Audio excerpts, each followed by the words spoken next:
So it's in summation form. Okay.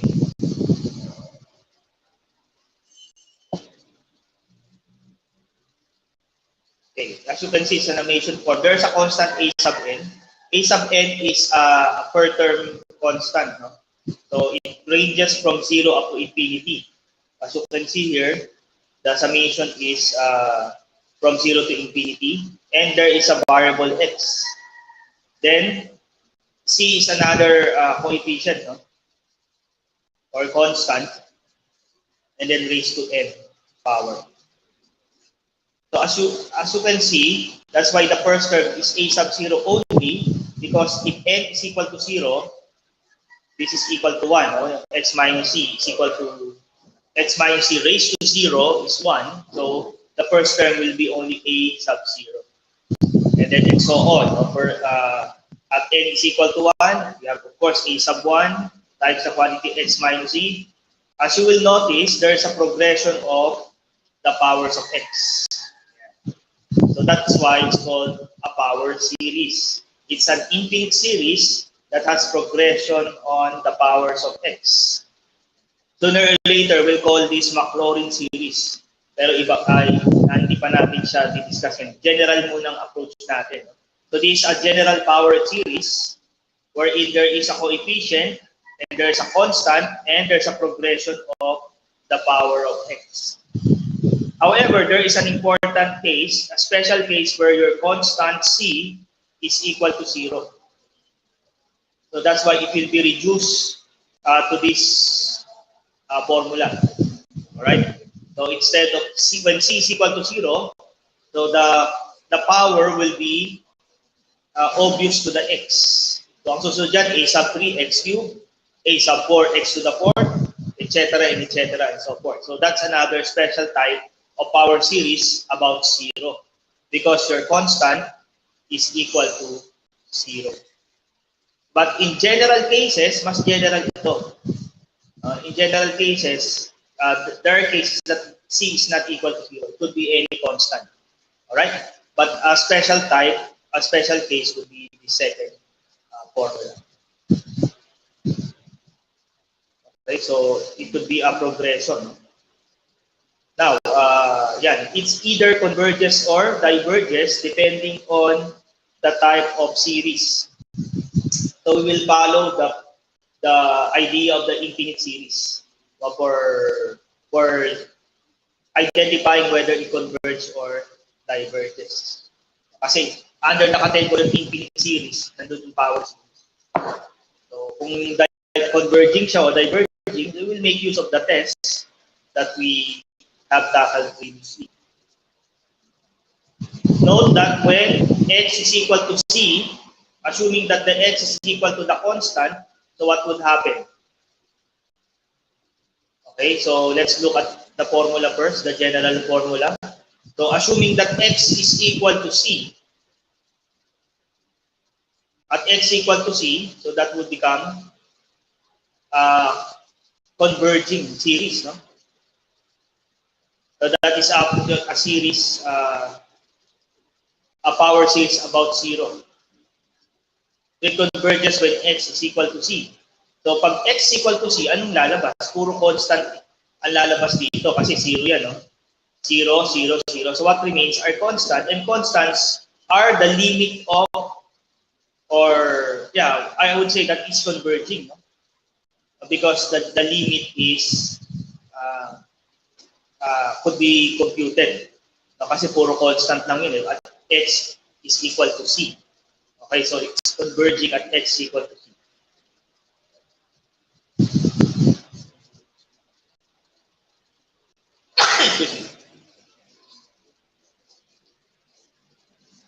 All right, so let's look at this example. This is the example where x or c is equal to 0, and your constant a is equal to 1. As you notice, this is actually in a form of a geometric progression or geometric series, Michaela, as you can notice, wherein your common ratio is x, and your first term is 1. So we could use the formula, assuming that the absolute value of x is less than 1. That's the prerequisite for having the sum. No? So the formula would be 1 all over 1 minus x, where x is the common ratio. So the domain corresponding to a function is at interval around 0. So yung makikita natin dyan. So it approaching. Pag less than 0 to, so kung less than 0, may limit. May limit siya. No? So just like other geometric sequence or series. So meron siyang limit.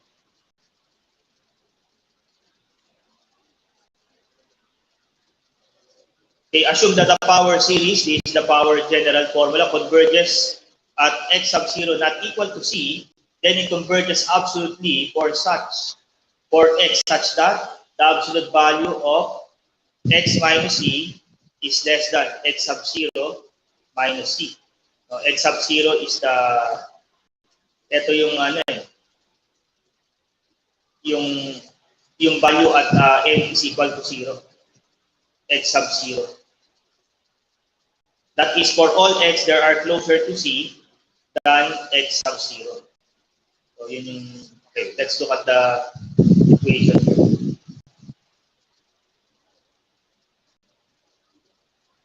Okay, so this is the general summation notation. No? So, for the power series, one of the following three cases holds. So, there are three cases that will hold for any power series, whether c is not equal to 0 or c is equal to 0. So, these three holds. No? Number one, it converges for all values of x. So mayroon kang assuming, of course, using geometric sequence, assuming that your x, absolute value of x is less than 1. So just like a geometric series. So for all values of x. Or it converges for all x at an open interval. So you have c, or the value of c minus yung r1, and c plus r1. So, ito yung mga values, no, o yung radius na tinatawag. Yung radius na yan, kasi pag plinat mo siya, so in a way, it's more of a polar region, no, in the curve. No? So it's around c, yung r sub 1 na yan.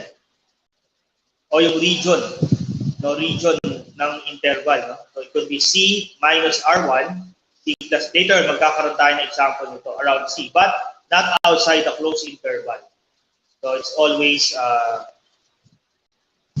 oops, naku, may na-press na naman ako. Automatic pala siya. No?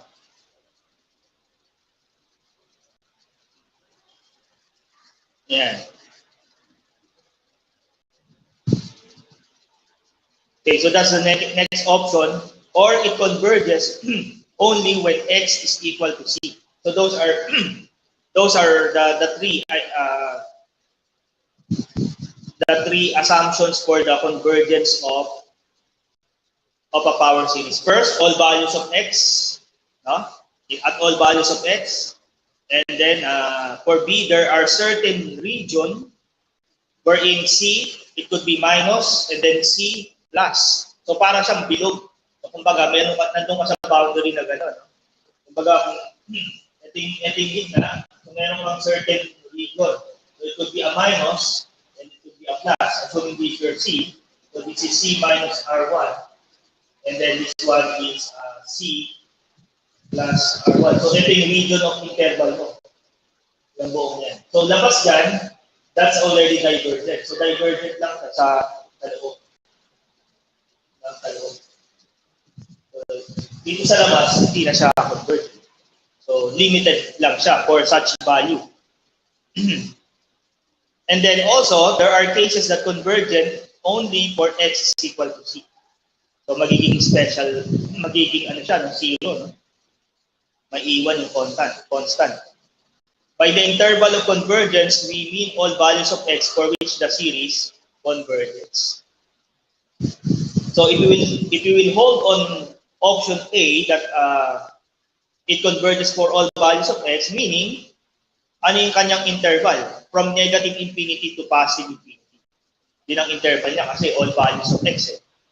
So, interval of convergence. So, for case letter B, it's just the value c minus r1 or c plus r1. Ayan. So, yan yung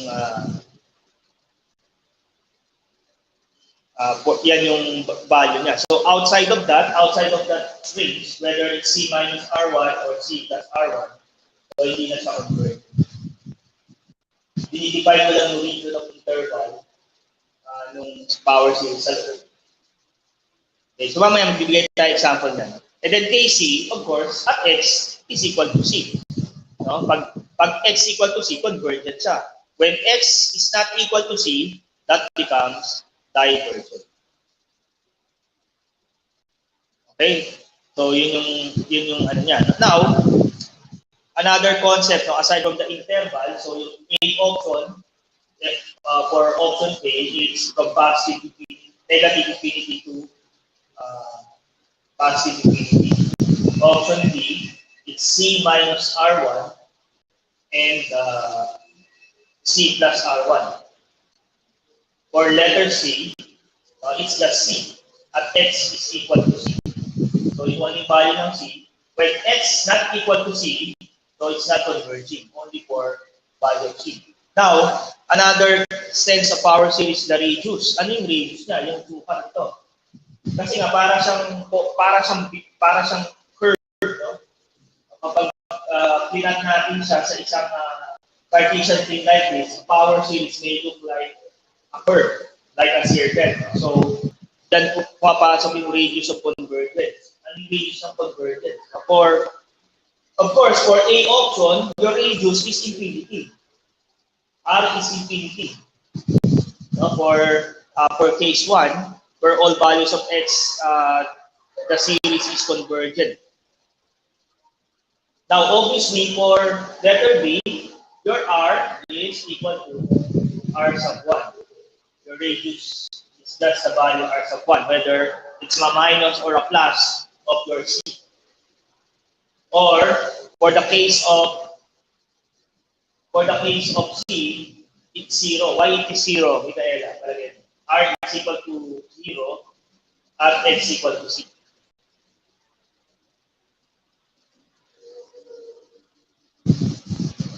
Parang pag i-illustrate natin itong letter A, infinite yan, mas.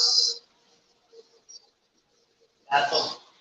So kung itong C mo, so it will go to negative infinity and then positive infinity. So, kaya R mo, infinity. Dito naman sa B, may limitation.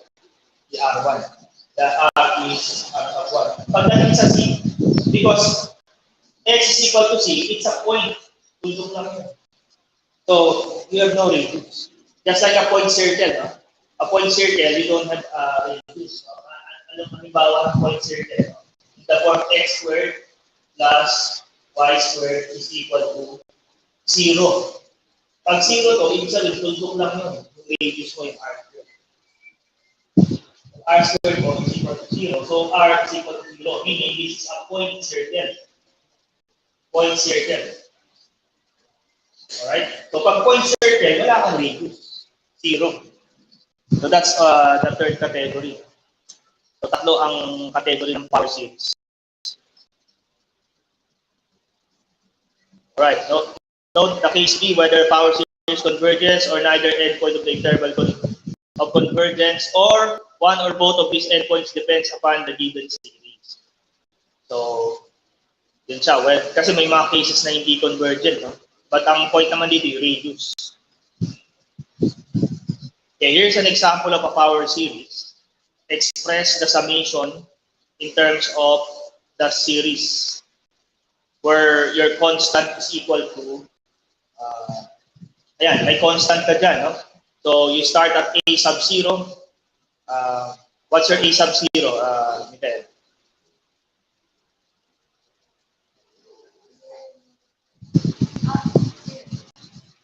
A sub 0 is?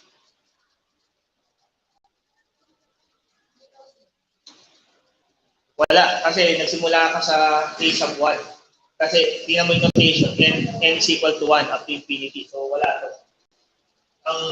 Ang a sub 1 mo, constant mo. It's 1 times x minus 1. 1. So obviously a sub 2 is 1/2. Then a sub 3 is 1/3, etc. So it's a power of series about 2.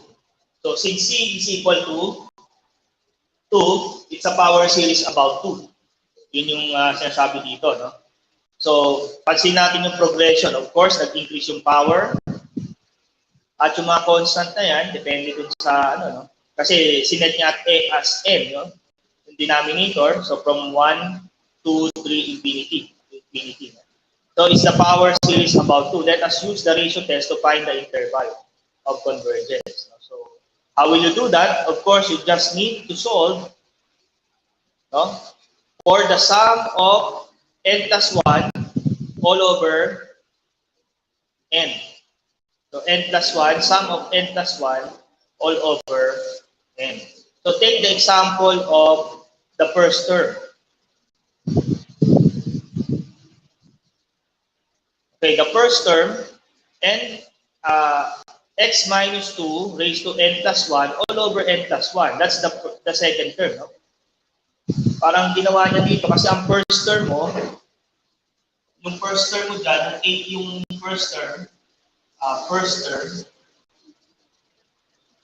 n is equal to 1, x, bali x minus 2 raised to n over n. Yung second term mo is equal to, ito, n term pala to, n term. So yung second term mo, n plus 1. N plus 1 term. So, ang lalabas dyan, x minus 2 raised to n plus 1 all over n plus 1. So, yun yung progression. Kukunin natin yung ratio. Ratio nila. Para to test the interval of convergence. Ito yun, no? Kaya yung sum ng n plus 1 all over, or the first term rather, that's ang ginamit niya, no? So, n plus 1 term all over the nth term. Okay? So, what you have here, x minus 2 raised to n plus 1, absolute value. We use the absolute value here. No? Kasi it could be negative, no? But we will not consider the negative. All over n plus 1, that's the n plus 1 term all over x minus 2 raised to n, absolute value over n, that is your nth term. Yung S sub n mo. Okay, parang kung sinulat niya yan, yung ratio, absolute value of S n plus 1 all over S sub n is equal to, so this will become x minus 2 or absolute value n plus 1 all over n plus 1 all over.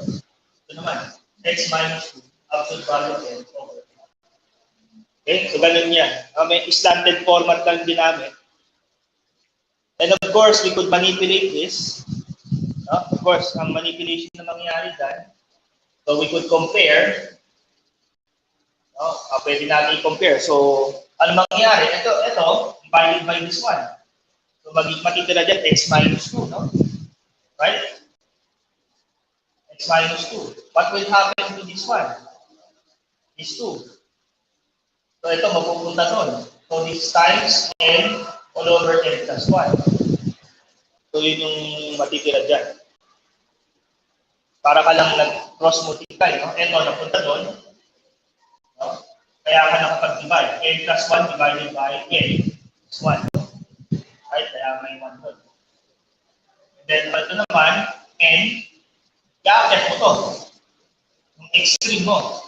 I-akit mo to kapartner ko. So, n over n plus 1. Now, from there, as we approach n, so we get the limit, no? To test the interval, we get the limit the limit as n approaches infinity of this, no? Uh, so this would be, we get the limit of n approaching positive infinity. So n all over n plus 1. Of course, we know how to approach this. So by dividing both sides by n, 1 over n, 1 over n. So what would happen? So this would become limit of the expression as n approaches to positive infinity. So 1 all over 1 plus 1 over n. So this would be 0. Alright? So yan yung makikita natin dyan. If that would be 0, what remains, hindi ko pala naisama to. What remains is x minus 2. Kasi 1 naman po. 1 times x minus 2. Absolute value. Alright? Hindi ko na isama, no? I-plug in na lang natin to. So by ratio test, the series converges absolutely at x minus 1 is less than 1. Kasi dapat yung value ng x ay less than, or the ratio, take note, it should be less than 1. So there's an assumption that the series converges absolutely for x minus 2 less than 1. Yun yung ano natin dyan. So the latter inequality is equivalent to negative 1 less than x minus 2 less than 1, which in turn equivalent to x less than x 1 less than x less than 3. So interval of 1, 3 is the radius of convergence. And the endpoint is 1. So ito yung parang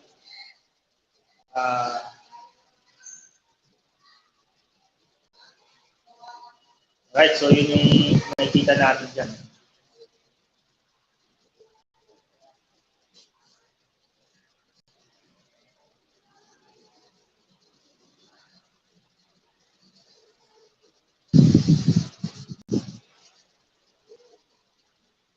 So yung radius of convergence, the radius of convergence is 1.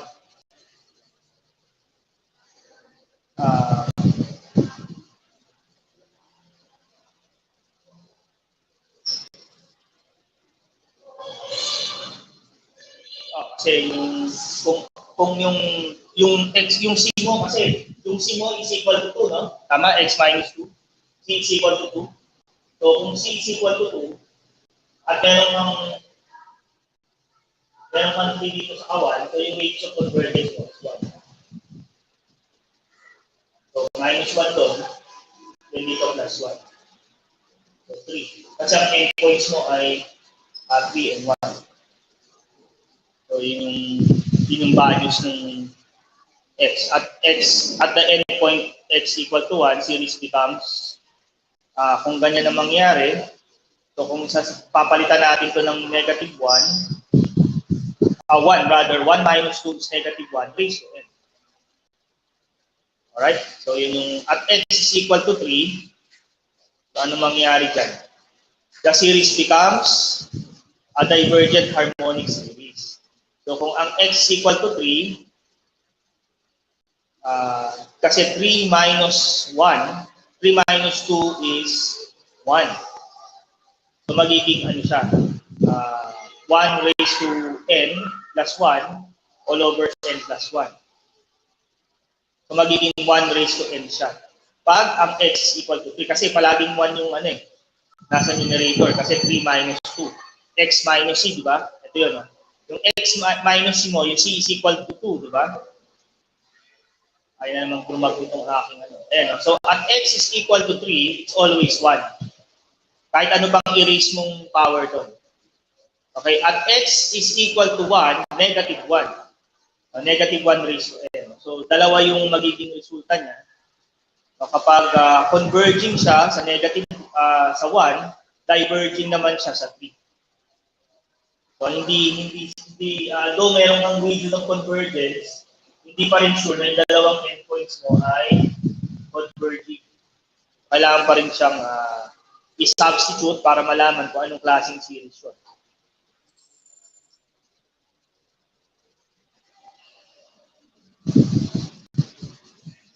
Okay, question, clarification. So yun yung unang part, no?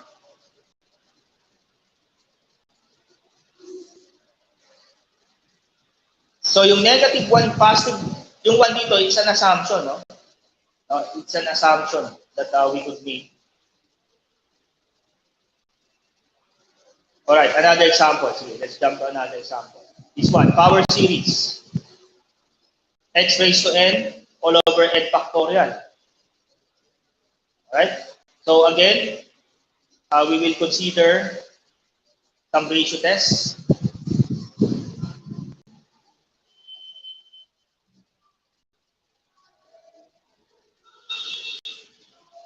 Yan, ratio test tayo ulit, katulad ng ginawa natin dito.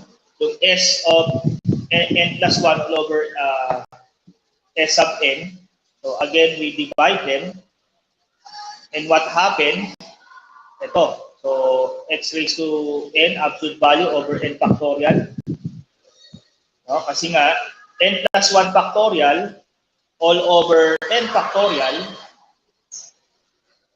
is n plus 1. Tama ba, Michaela? Kasi n factorial is 1 times 2 times 3 times 4. No? Assuming n is equal to 4.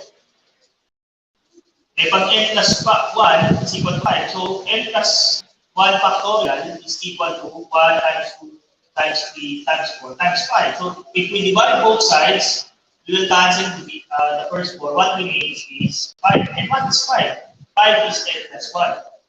So, yan and yan, n plus 1. Absolute value of x all over n plus 1. Alright? So, it will try to get the limit as x approaching infinity. So, that would be, that would be 0. 0 siya. Hence, by the ratio test, series converges absolutely for all values of x. For all values of x. It's positive infinity or negative infinity. And the radius of convergence is infinity. So, ito yung classic example ng type A siya. Type A power series. O yung itong factorial notation na tinatawag. Factorial siya.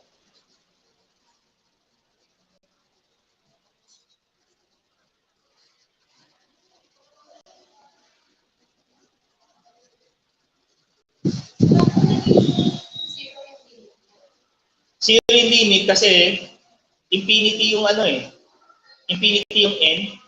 So 0 over infinity is 0. Anything over infinity is 0 will approach. Parang small number over a very large number will approximate to 0. Parang simula ka sa 1 over 10, 0.1, 1 over 100, 0.01, 1 over 1,000, 0.001. 1 over infinity is 0. Parang ganun yung integration. Kaya siya 0. Because n approaches infinity. Okay, let's look at this another power series. So ganun lang siya, no? So we'll just test, ratio test. So yung S sub 1 plus 1, saglit lang.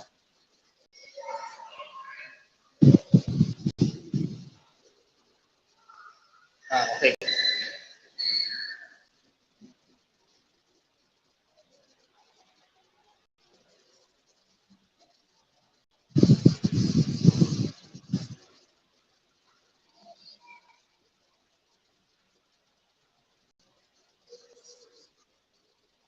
Alright, so let's move on to another example here. So this time, n factorial x raised to n. So again, we will test the ratio. So the ratio test. Okay, so what remains is Ayan, x plus 1 o infinity, halos ganun din, no? X plus 1 factorial over n factorial, matitira ay n plus 1. And then yung x raised to n plus 1 all over x raised to n is x, absolute value. So when we get the, obviously it's passive infinity is the, so this again a case when x, except when x equal to 0. Kasi pag ang x equal to 0, ano mangyayari dyan?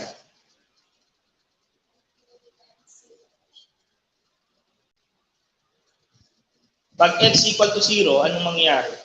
Kasi cancel na yun, wala na yung x component, no? So pag kinuha mo yung limit ng n plus 1 over yung n plus 1,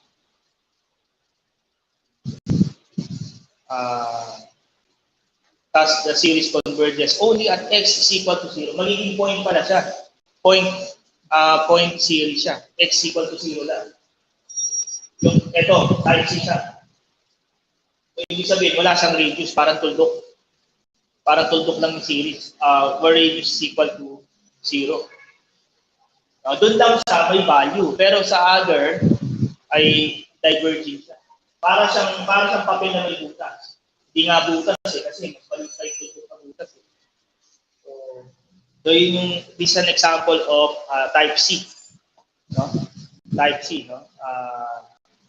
Pag passive infinity siya, except when x equal to 0. So pag x equal to 0, ayan, no? So meron siyang series converges only at x equal to 0. Parang hindi ko nga ma-imagine eh, kasi parang wala din, no? Yung converging niya. Though meron siya at that point, converging siya. Pero pag lumabas doon, divergent na siya. So the interval of convergence in its radius is 0.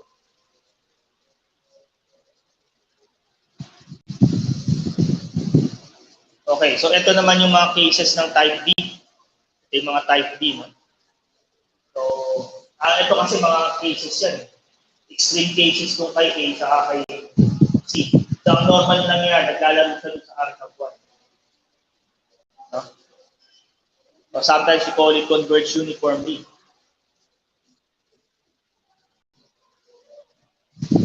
Ayan, let's have some, siguro example na lang muna. I-backread mo na lang yung theorem. Kasi minsan yung idea ng theorem nandun din sa problem, sa mismong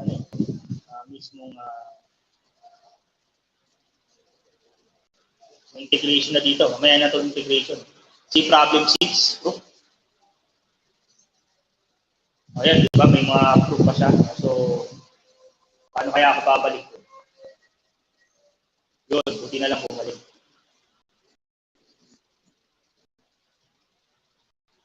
Siguro we could have other example here. No? Of course, the power series could be integrated. In fact, power series could be differentiated. Yan napapasok yung iba natin.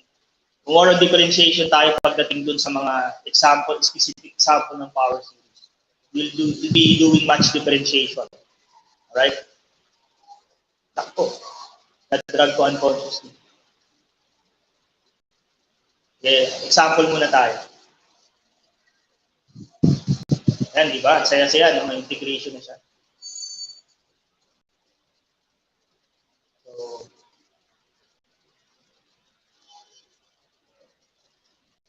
ay, ito nga, differentiation din, no? If you could integrate power series, you could also differentiate power series.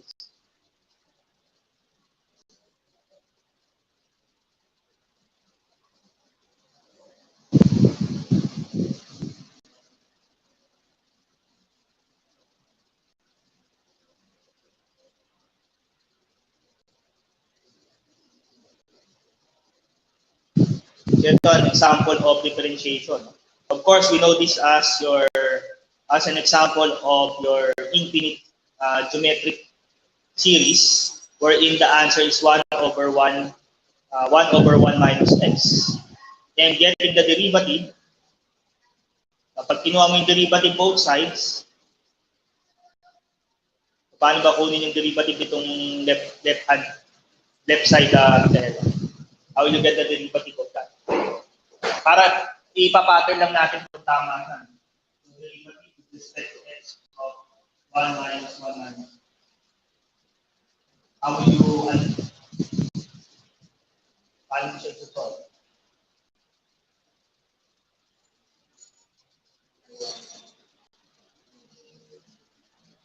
Yung ano natin, gagawin natin dyan.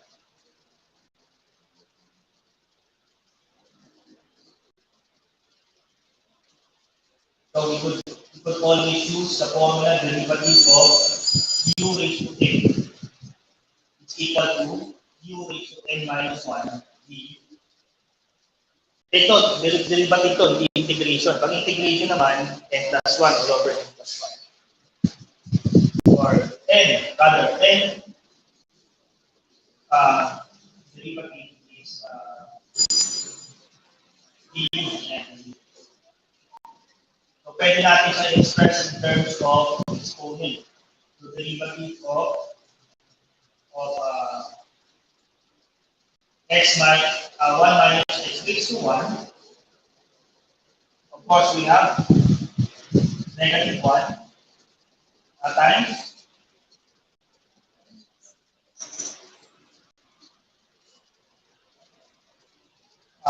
yung n minus 1, no? N minus 1 minus 2, that will become x minus 1 minus x raised to 1 minus negative 1 minus 1 is negative 2. Then you get the derivative of 1 minus 1. Kasi yung b yung minsan nakakalimutan eh. Nagkaroon ka ng u raised to n minus 1, pero yung b yung hindi mo binuha. No?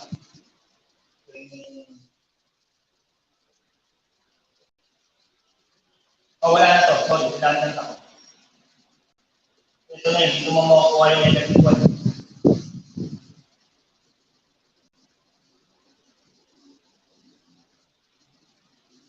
Or, makakulang ako, okay? Kailangan mo ma-enter. Sige, let's try. Minsan x cube, anong sagot? 3x squared. So, n, x raised to n minus 1. So, may n pa doon. So, kaya may tama yung negative 1. So, negative 1, derivative of 1 minus x. 0 minus 1. So, positive 1 na siya. So, magiging sagot ay 1 minus x squared. So, this is the derivative of 1 minus x squared. Yan. Pero, mapapakita mo yan by not performing the derivative but on the right side of the equation. What's the right side of the equation? Pero mas mahirap na proof yun actually. Instead na i-derivative mo yung left side, get the derivative of the right side, and it should conform to that. Yan, 1 all over 1 minus x squared.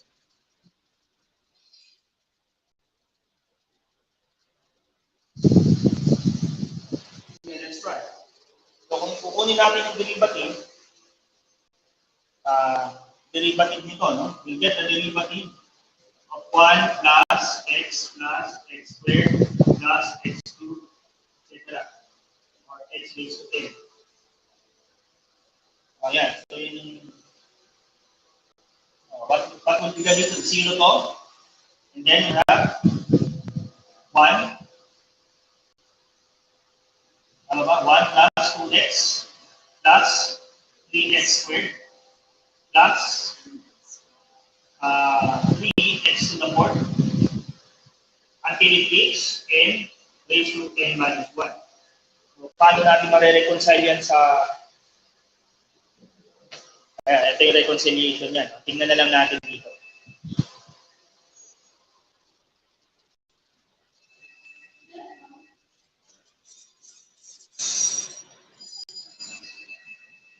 Okay, ayan o. Actually, mahirap na pag-derivative yung derivative ni series tapos pa ilagay mo dito. So, meron kang mga transposition na gagawin dyan.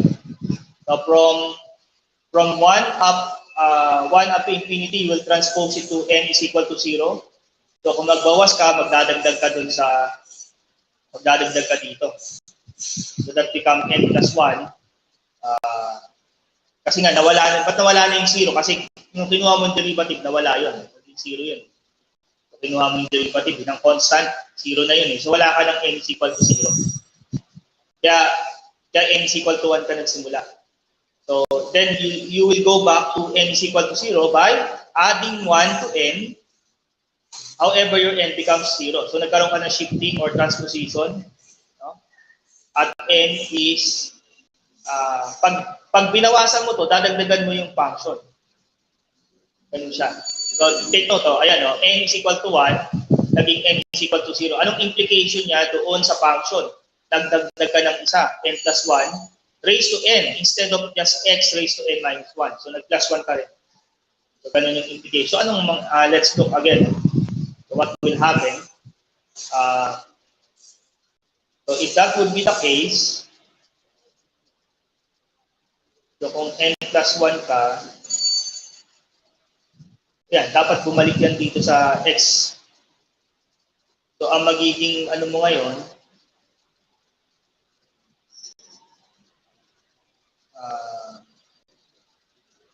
at 0, no? It should lead to this, no? So, meron kang mathematical induction na gagawin diyan para mag-lead dito sa 1 minus x raised to 2. Okay, but anyway, hindi na natin kailangan gawin. Parang gusto lang natin ipakita. Naglobat ako. Paano kaya yung broadcast? Hindi pa umabot yung charger ko. So anyway, pero yung broadcast ko tuloy-tuloy lang. Kasi nga, buti na lang nandiyan yung mic ko.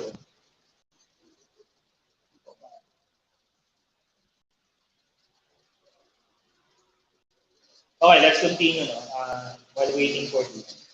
Okay, we go to uniform, the integration, differentiation, that's doable. Okay, yung mga theorem na yan, kaya natin daanan. Pwede rin naman yung,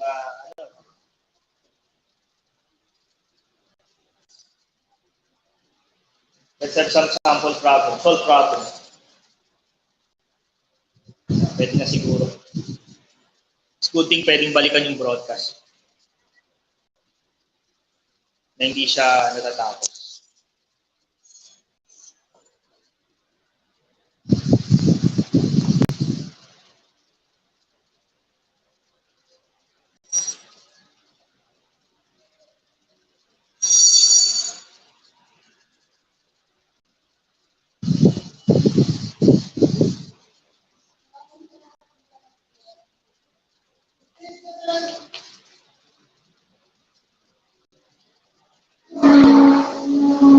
Ang supposed mo kaklase dito, English major. Nasaan kaya sila? Third year din eh. So tatlo pa lang third year na English. Tatlo rin.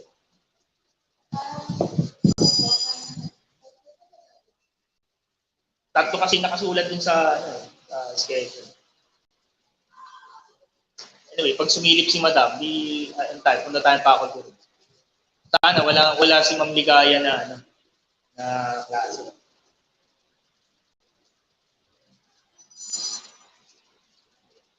Tagal pa naman ang put nito.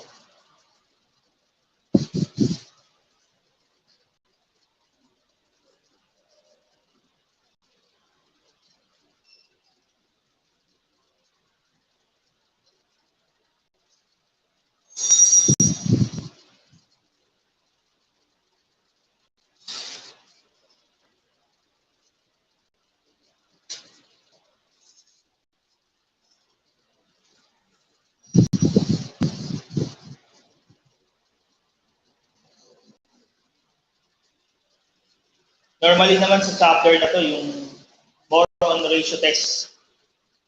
Pag nakuha mo yung ratio, makikita mo yung ratio convergence niya.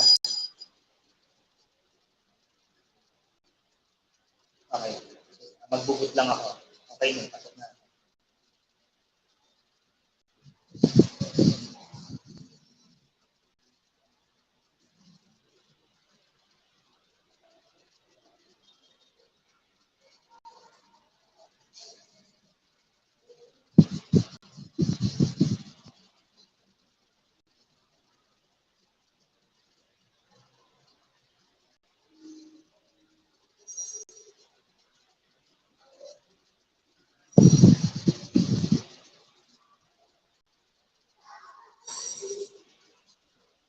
Bumalik, buti na lang.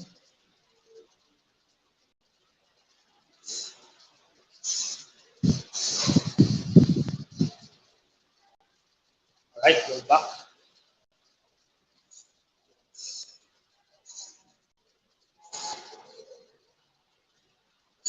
Yeah, let's have some sample problem.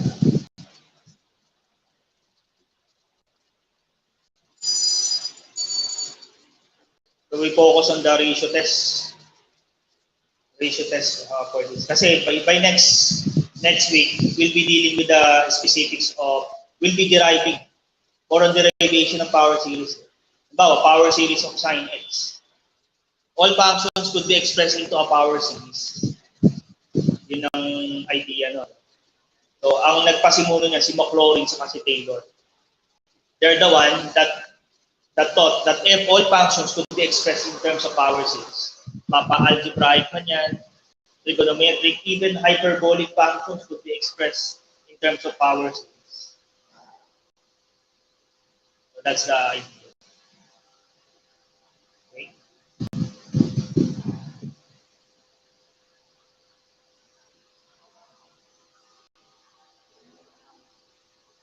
So, yan, siguro naman yun.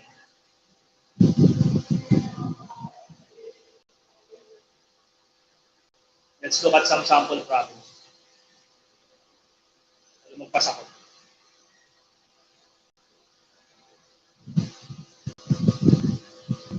Yeah, solve problem. Okay, it says here, find the interval of convergence of a power series. Interval. So we make use of the ratio test. Again, getting the ratio of the n plus 1 term all over n term. Okay, so from there, we'll get the limit at n is equal to infinity, positive infinity. So, hindi na natin di-detalye yan, but press here. No? So, meron kang constant na n all over n plus 1. Then we get the limit. This will cancel. No? It becomes equal to 1 times n minus 2, absolute value. So, we have the limit. So, meaning, you have n minus 2 after the interval of convergence. That is less than 1. No? Less than 1. Therefore, it will transpose that in terms of inequality, dalawa yun. So, kung less than 1, meron kang kabila pang minus 1 sa kabila. So, minus 1 less than x minus 2 less than 1. Palaging ganun siya. Ganun yung sense niya. No? So, yung n minus 2, absolute value, less than 1. No? Multiplication, so, para mawala yung absolute value, n minus 2 less than 1, then there is a counterpart to the next one. Para matanggal yung absolute value. From there, we could solve for x. Okay, we could solve for x. That to add 2 to both sides of the equation. So that becomes 1 less than x less than 3. Lalabas ko. So, yun lang yan. This is equivalent to 1 less than x less than 3. The right endpoint x equal to c, the series is divergent harmonic series. Now, let us consider, kapag 3 siya, so kapag 3, 1. So, 1, take note, pag 1, pag naging constant siya, kasi 1 of raised to any power is 1 eh. So, para siyang magiging constant. So, pag ganun na nangyari, para siyang harmonic series. 1 plus 1 half plus 1/3 plus 1/4. Harmonic series, automatic yung divergent siya.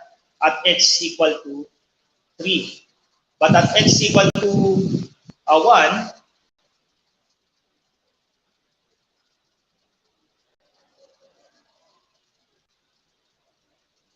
yan. So the series is a negative convergent alternating harmonic series. So alternating harmonic series siya. So still converging at 1 pag sinabsut mo. Yun nga lang alternating kasi pag sinabsut mo doon 1 minus 2 so negative 1 raised to n so positive negative siya. Alternating. Pero converging pa rin. Converging siya. The series converges.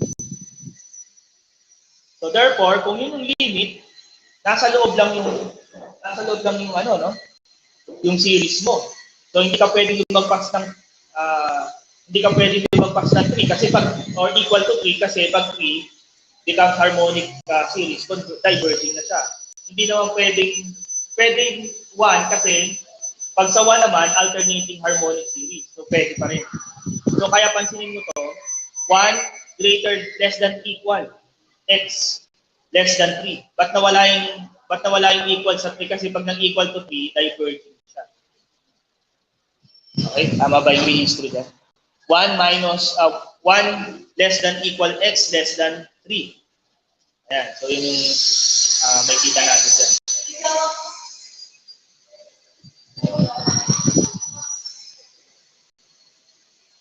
So the series is a geometric series.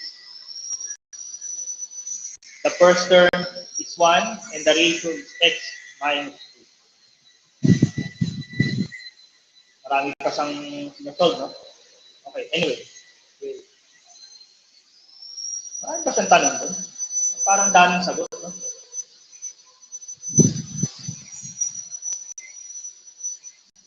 Parang daming sagot. Find the interval lang naman, eh.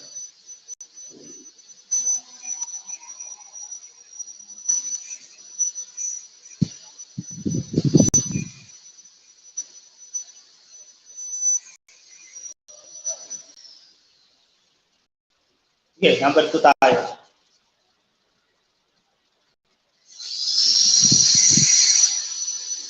Ayan. Sige nga, can you try this?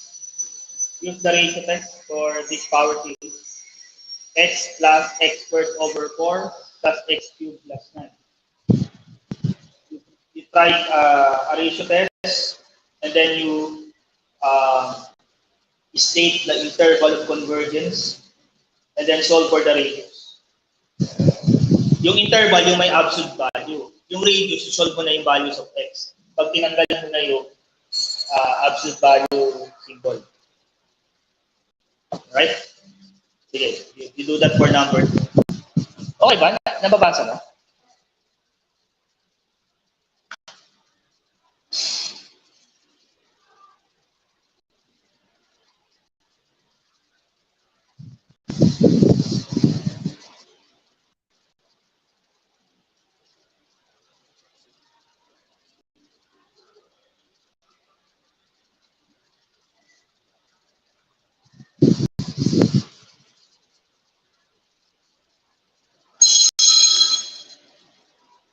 Drop mo ba si Pastor Alvin? Okay.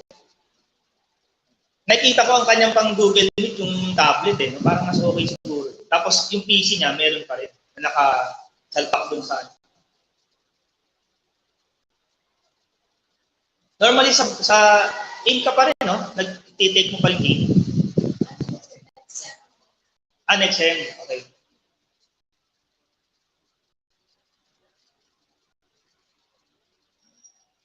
Sige. You use ratio test first. Get the ratio test, the limit at n is equal to negative positive infinity. And then from there, that's the interval of convergence less than 1. Automatic yun. Pag nakuha mo yung interval of convergence, less than 1 yun. Absolute kung ano man yung value sa loob, less than 1. Then solve for x. That would become the points of convergence. So the radius, obviously, makikita mo yung radius of convergence.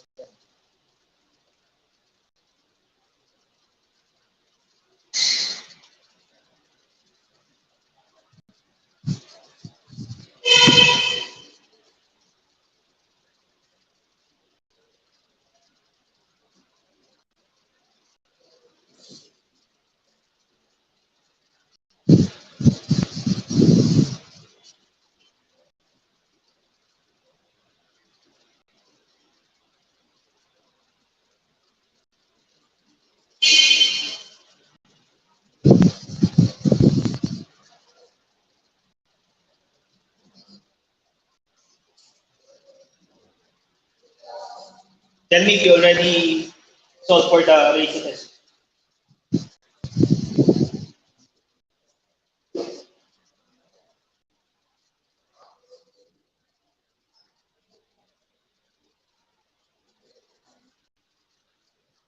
Ano, sabi ko lang kung maintenance. So, pwede nang makita niya. Ano kaya cost niya? Kami? Ah,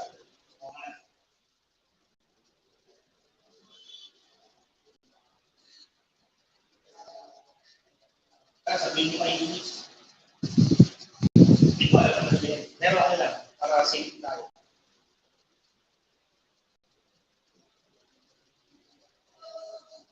What's your ratio test?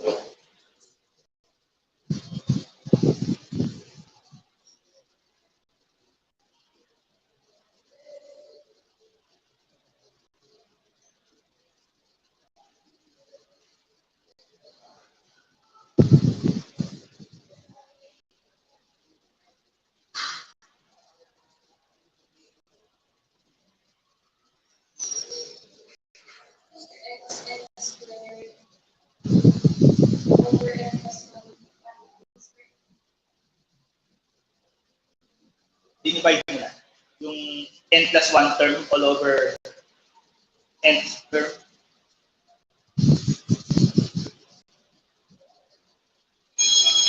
Anong n term mo?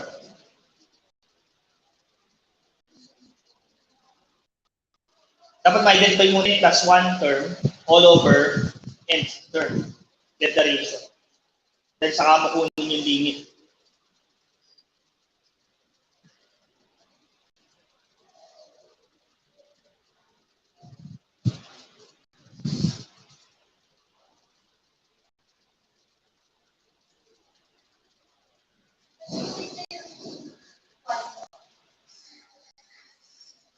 Yung 1. Okay. Sa taas. Madami kasi sinagot sa taas eh. Pero ang hinahanap lang naman natin yung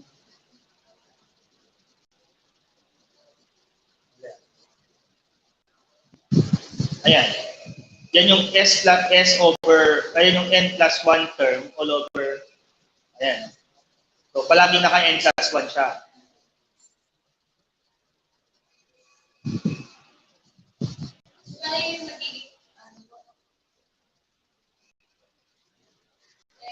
N plus 1 over X squared plus 1 or N plus 1 May cancellation ka nang gagawin doon. Wala na siyang squared kasi ang ano yung N plus 1 term?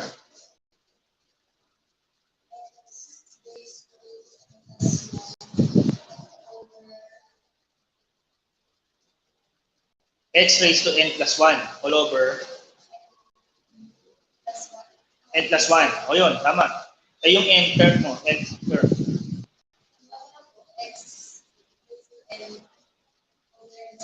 All over N. N lang. Or 2. Ha? Teka. Ito na pala, naka-specify na sa summation form, no? So, yung N term mo. Yung N plus 1 term mo, X raised to N plus 1 all over N plus 1 squared. So, get the ratio. What's the answer?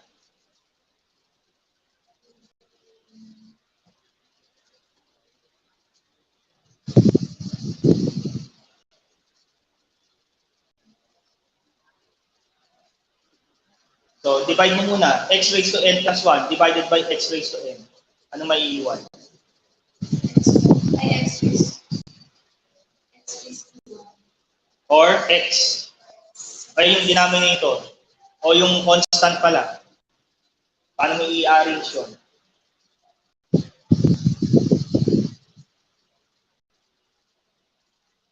So, X na yung absolute value mo, di ba?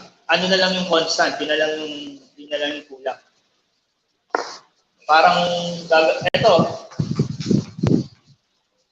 So, magmamanipulate ka. Ito, N plus 1 value squared. Ito, N squared. So, extreme. Yung denominator nito, akit sa numerator nun. Ito, mananatiling denominator.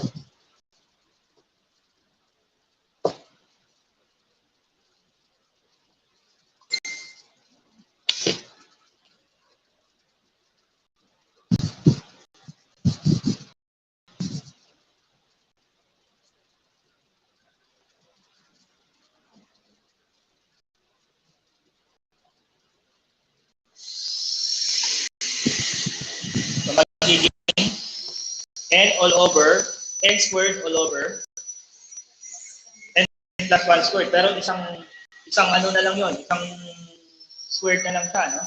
So, n all over, n plus 1 quantity squared times absolute value of x. Okay?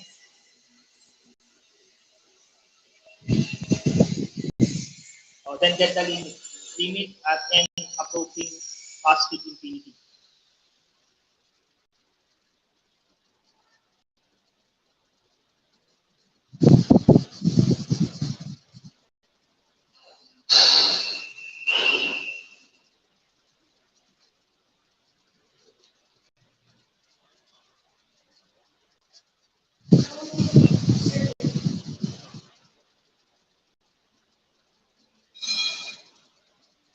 O ito, ganito mo na. At n approaching positive infinity.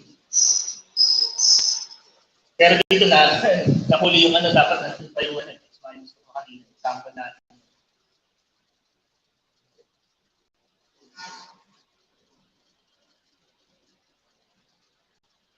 So, ano na yung sagot natin? N all over n plus 1, 1 squared, absolute times absolute value of x. So, just get the limit of n as in approach positive. Yan na yung sagot.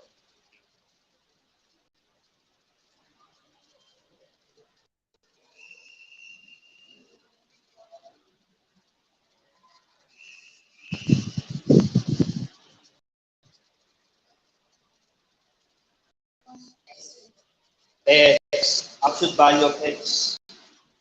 Oh. And then, kunin mo yung, that's your interval, no? Your interval would be absolute value of x less than 1, solve for x.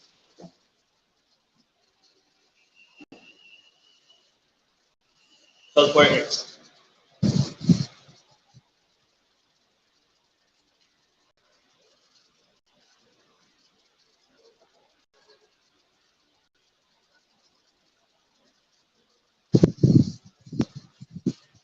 What's your x?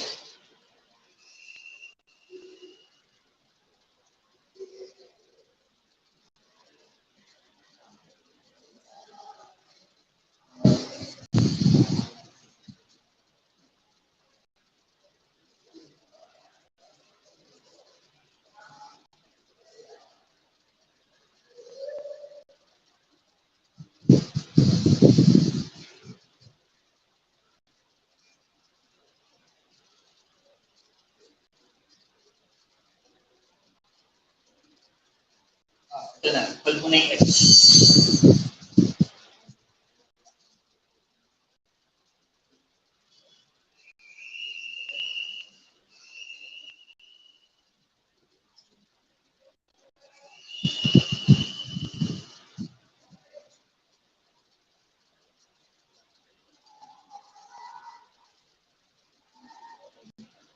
Ito, i-convert mo, ayun. Ito, ginawa natin absolute, anong nangyari dyan? Pag tatanggalin yung absolute value, kakaroon ka ng plus minus.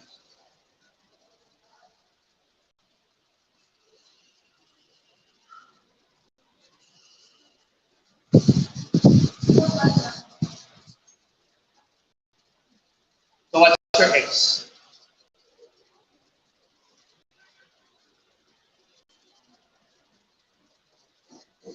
So, if you would like to get rid of the absolute value.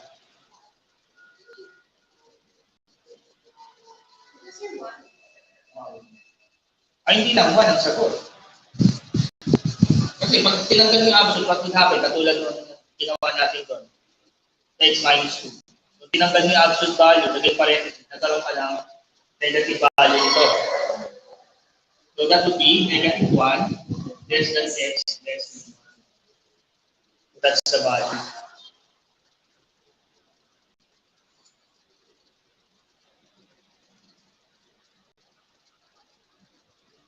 Okay? So yan yung region of convergence. Actually, pag tinest natin yan, kasama to. Inclusive siya, less than equal. Less than equal siya. Alright, sige.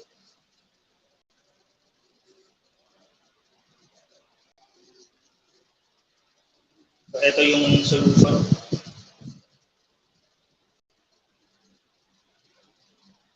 Okay, so this is the solution, absolute value of x yung limit. And then tinetest natin. So, then magkakaroon ka ng, ito, that's the answer. Series converging for -1, less than equal x, less than equal 1. Pero, pwede nating i-test yan isa-isa at x -1 and at x at +1. Okay, sige, yung number 3. Try to solve for number 3 using ratio. So give me the ratio.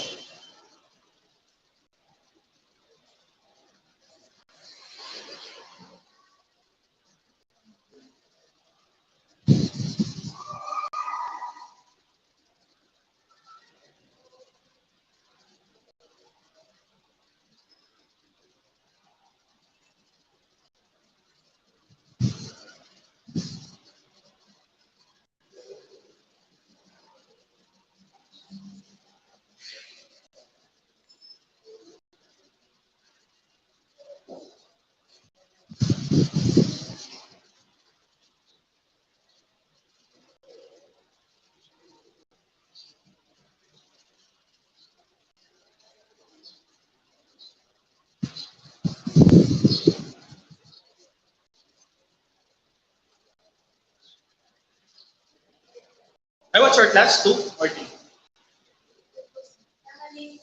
2? Hindi, okay lang. We could cut the class. No,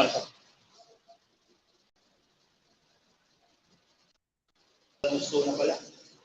Sige, yan na lang yung muli. That's the last exercise. We just continue, Nandiyan naman yan sa, sa PDF files. Just continue practicing, and then next week, I'll be requiring some problems. So, and then we'll jump to Maclaurin's and Taylor's.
Bukas magdi-derivative na ako sa calculus 1. Derivative na kami. Tinapos ko yung analytic geometry ng yung mga second year.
Also, you read the explanation of the notes. No? Kunyari, may solution, then may explanation. You read that also.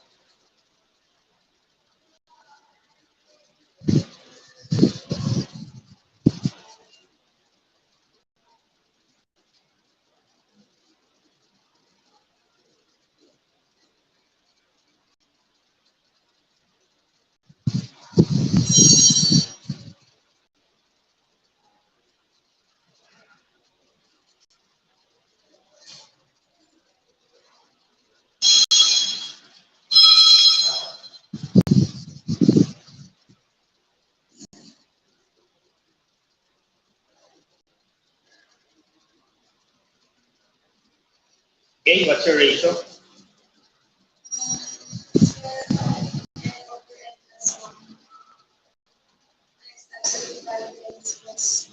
Oh, what's the limit? At n, x plus 1 absolute value. Therefore, what are your endpoints? O yung magkabilang value.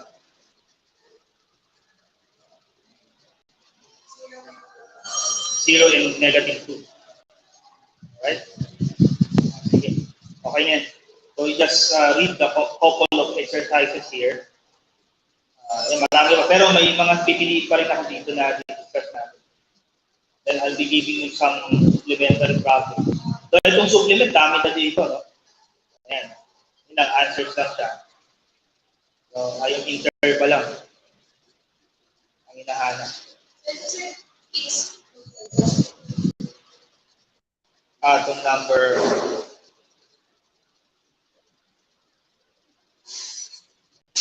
3. Yung number 3,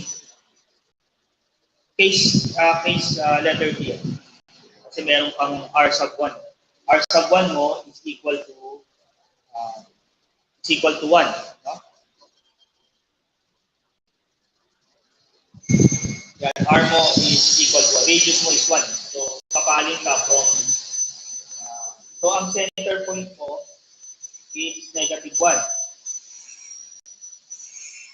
Parang from negative 1, so extend mo sa kabila, negative 2, saka 0. Parang ganun. 0 dito, negative 2 dito sa kabila. So, but the radius of convergence is equal to 1. Alright?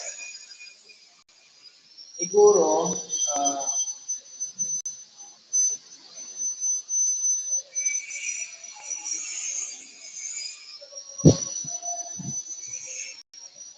okay, I want you to solve on supplementary problem. So, yung portion na in-upload ko dyan, yung first part ng supplementary problem, may sagot na. Kailangan na lang ng solution. Yung supplementary problem yung for power game. May supplementary problem siya. Yung first part lang, I want you to provide solution. Kasi may given na siyang answer. So, solutions. Okay? So, particularly numbers 24 to 33. 24 to 33 of the supplementary problem. Okay? Basta under power series, title ng power series. So, nandiyan na yan sa yung end part na last page, nandiyan yung supplementary problem. 24 to 33. You just provide solution. Okay? So, yan yung gawin mo. And then, we'll jump to the next topic, which is McLaurin's entail. We will spend much time on McLaurin's and Taylor. So, proving, umpisa natin sa algebraic functions, then trigonometric functions. So, paano mo ipapakita yung power series? Okay? Actually, meron din siyang application. Yun yung application. Kaya nasa solve yung sin x sa calculator, hindi dahil sa alam niya yung sin x. Alam niya yung power series ng sin x. Kasi binary ang di ba? Binary ang calculator. Binary operator. So, hindi niya alam yung sin x. Ang alam niya yung equivalent ng lang. And the equivalent is the power series. So, yan yung application. Ang computer, hindi niya talaga alam yung sin x. Ang alam niya yung equivalent power series. Yung sin. Ganun yung sa mga application ng power series. Yan. So, yun yung Okay? Sige. So, and then we'll jump to Taylor McLaurin. So we'll spend 2 to 3 weeks for this. After Taylor's McLaurin, kasi maraming derivation to. I will spend much time. Then, I think that will cover your midterm examination already. So, until McLaurin's series. Okay? Okay, let's close in a word of prayer. Father in heaven, we thank you for this day. Thank you for the opportunity where we could continue our discussion of our series. I pray for your guidance to Micaela on her readings and take-home activity, that your guidance be upon her and that you give him insight and following the patterns provided for the testing of convergence of this power series. We thank you, Lord. We honor you. It's our prayer in Christ's name. Okay, see you next week, Michaela.